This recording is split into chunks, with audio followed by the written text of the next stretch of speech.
Hello dear friends, सलाम वालेकुम। अब की जुमे को मैं पार्क में बैठा हुआ था ऐसे ही, तो कुछ दोस्त वगैरह इकट्ठा हो गए और प्लानिंग होने लगी कहाँ आज चला जाए। ठीक है, तो मेरे एक दोस्त हैं, सुर्रा में रहते, वो सालमिया गए हुए थे। जाफ़र साहब नाम है, अकबरपुर से बिलोंग करते हैं। उन्होंने फ़ोन किया कि आज उमारिया में महफिल है, क्या महफिल में शरीक होगे?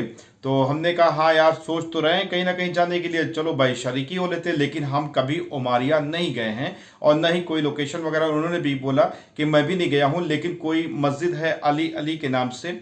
तो हमने कहा चलो ठीक है, लोकेशन सर्च करो या पूरा एड्रेस दो तो पहुंचा जाए वहां पर भी और शरीक हुआ जाए। तो ऐसी कंडीशन में देखा जाए तो जाफ़र साहब ने कुछ टाइम लगाया। उस दौरान मैंने गूगल से लोकेशन का लिंक निकाल करके उनको भी भेज दिया और हम लोग ने प्लानिंग की कि चलो भाई चलते हैं, नहीं तो सुख जुम्मा वगैरह टहल के आएंगे और नहीं तो उमारिया में और महफिल वगैरह करके और चले आएंगे, नहीं तो वहीं से मुर्गाब निकल लेंगे। तो सालमिया का प्रोग्राम कैंसिल हो गया और पता ये चला, जब मैं उमारिया पहुंचा लोकेशन पे तो वहां पर पर्ची वगैरह बट रही थी, तो पर्ची मैंने ले लिया।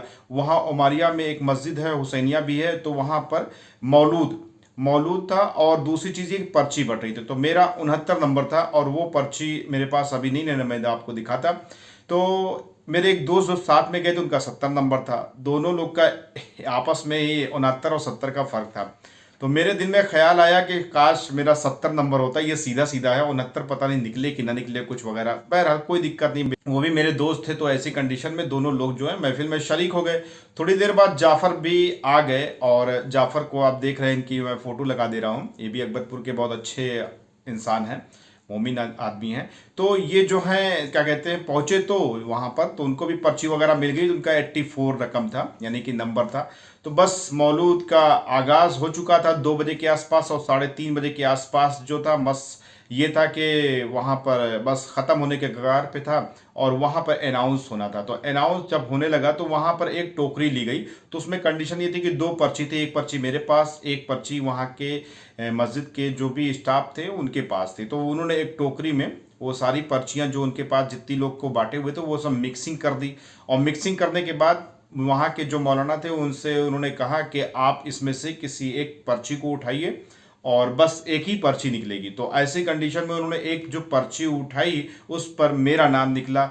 और जो मेरा नाम निकला तो भाई आप सभी लोग को भाई मुबारक हो। और आप जो हैं, यानी कि मेरा जो पर्ची का सिस्टम निकला मुझे नहीं पता था उस दौरान, ये करबला के टूर के लिए है। और जब मैं वहाँ पहुँचा तो पता चला कि लोगों की मुबारकबाद और लोग जो गले मिलने लगे आकर के मुबारकबाद देने लगे, क्योंकि वो पर्ची का सबब था कि आप फ्री ऑफ कास्ट कुवैत से करबला ज़ियारत के लिए जाएंगे।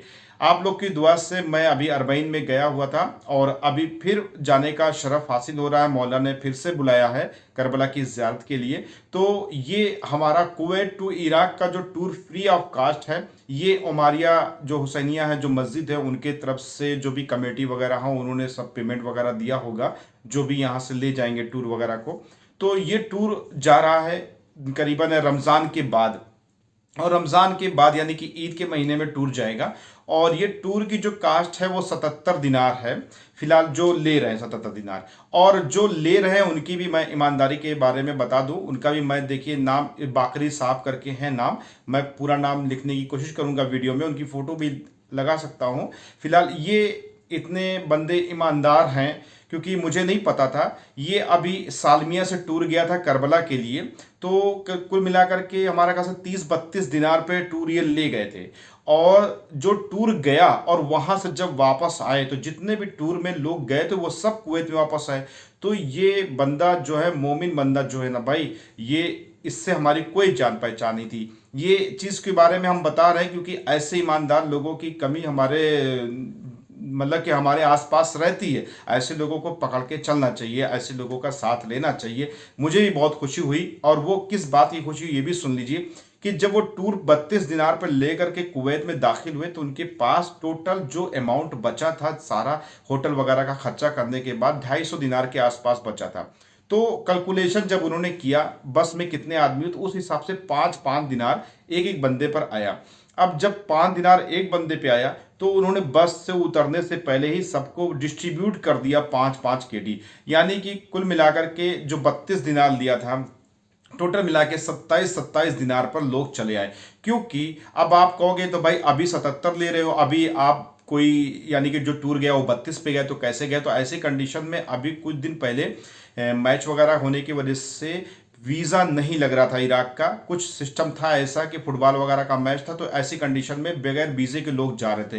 तो जो इराक का जो वीज़ा लगता है वो डॉलर में अमाउंट जमा करना पड़ता है एम्बेसी में, तो वो अमाउंट ही पूरा बच रहा था। इसलिए बस वहाँ के यहाँ से जाने का बस का और वहाँ से नजफ और नजफ से करबला और कुछ जो होटल वगैरह के चार्जेस के हिसाब से था वो उसी हिसाब से उन्होंने लिया था, और उसमें से भी 5 दिनार बच गया था, जो कि वो चाहते तो अपने जेब में रख सकते थे। लेकिन इतनी अच्छी ईमानदारी, इतने मतलब कि ईमानदार मोमिन आदमी कि उन्होंने सबको डिस्ट्रीब्यूट कर दिया और 1 रुपया भी अपने पास नहीं रखा उन्होंने बता करके। तो ये चीज़ जब हमें खबर मिली तो मैं बहुत परेशान हुआ कि भाई जिसने मुझे खबर दी थी उससे मैंने ताकीद बरती, और वो खबर देने वाले जाफर ही साहब थे। तो मैंने उनसे कहा कि ऐसे इंसान से मुझे मिलवाओ, क्योंकि ऐसे इंसान की मुझे तलाश है, ऐसे इंसान से मैं मिलना जुलना चाहता हूँ और ऐसे इंसान से ताल्लुकात रखना चाहता हूँ। भले वो ना रखे लेकिन हमारा पूरा 100% आगे का सिस्टम रहेगा। तो ऐसी कंडीशन में देखा जाए तो मेरी एक ललक थी, लेकिन हमारी मुलाकात उनसे नहीं हुई। लेकिन ओमारिया में जब ये मौलूद का प्रोग्राम था तो मौलूद में जब उनसे मुलाकात हुई तो पता ये चला कि जो टूर जाएगा 77 दिनार में वो यही ले जा रहे हैं। तो उनसे जानकारी जब इस चीज़ के बारे में मिली कि ये वही बंदा है, मोमिन बंदा, कि जो इस तरह से एक्टिविटी कर चुका है ईमानदारी के रूप में, तो मुझे बहुत अच्छा लगा, बहुत खुशी हुई कि ऐसे इंसान से मैं मिल पाया और ऐसे इंसान के साथ मैं जो हूँ करबला ज़ियारत के लिए जाऊँ। इससे बड़ा मौला का करम क्या हो सकता है। तो ये मेरे लिए बहुत खुशखबरी है और बहुत मैं खुश हूँ, भले देर से थोड़ी अपडेट मैं दे पाया। और ये टॉपिक बताने का मतलब यही था कि कुवैत में ऐसे ऐसे प्रोग्राम हुआ करते हैं मौलूद वगैरह में, जहाँ पर अक्सर लोग करबला के लिए फ्री टूर के लिए कुरानदाजी करते हैं और इसके अलावा बहुत सारे गिफ्ट वगैरह मिलते हैं, तो अलग की बात हो गई। तो ऐसे बहुत सारे लोग पहले भी कुवैत से इराक फ्री ऑफ कास्ट गए हैं और इन फ्यूचर जाएंगे भी। तो ये मेरे लिए पहला फर्स्ट चांस रहा कि मेरी पर्ची निकली और मुझे मौला ने बुलाया, और बहुत जल्द बुलाया, क्योंकि अभी अरबईन यानी कि दूसरी अरबईन नहीं आ पाई। अभी अरबईन को मैं गया था और फिर मैं करबला जाने के लिए एक तरीके से आमादा हूँ। और आप लोग का भी बहुत बहुत शुक्रगुजार हूँ और उस कमेटी का शुक्रगुजार हूँ जिसने ये सिस्टम निकाला और जिसने मेरे लिए पेमेंट किया। तो बहुत बहुत शुक्रिया, और मैं ऊपर वाले का भी शुक्रिया और मौला का भी शुक्रिया और अहले बैत का भी शुक्रिया अदा करना चाहता हूँ कि मुझे इस तरीके से जाने का सबब मिला और उस पर्ची में से यानी कि इतनी भीड़ में से मेरा नाम निकला। ये मेरे लिए भी बहुत खुशकिस्मती की बात है और मुझे बहुत अच्छा लगा। तो ये चीज़ मेरा मन कहा आप तक पहुँचाने का, लेकिन फ़िलहाल इससे ये साबित होता है, इस वीडियो का सिर्फ बनाने का ये मकसद था कि अगर आप भी करबला जाना चाहते हैं तो डिस्क्रिप्शन में एक ग्रुप का लिंक मिल जाएगा या आपको टेलीग्राम का लिंक मेरा मिल जाएगा, वहां पर जाकर के फॉलो सब्सक्राइब कर लिए, इंस्टाग्राम पे सब्सक्राइब कर लिए। मैं टेलीग्राम पर आपको अपडेट कर दूंगा।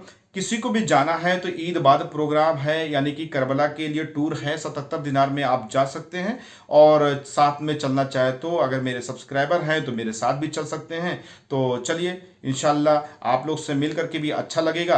तो ये बस वीडियो बनाने का यही मकसद था कि अगर आप जाना चाहते हैं तो 77 दिनार में जा सकते हैं। इसके अलावा बहुत सारी अपडेट आपको और मिलती रहे, सब्सक्राइब। इसके अलावा दुआओं में याद रखिएगा। मासलाम, फी अमानिल्लाह।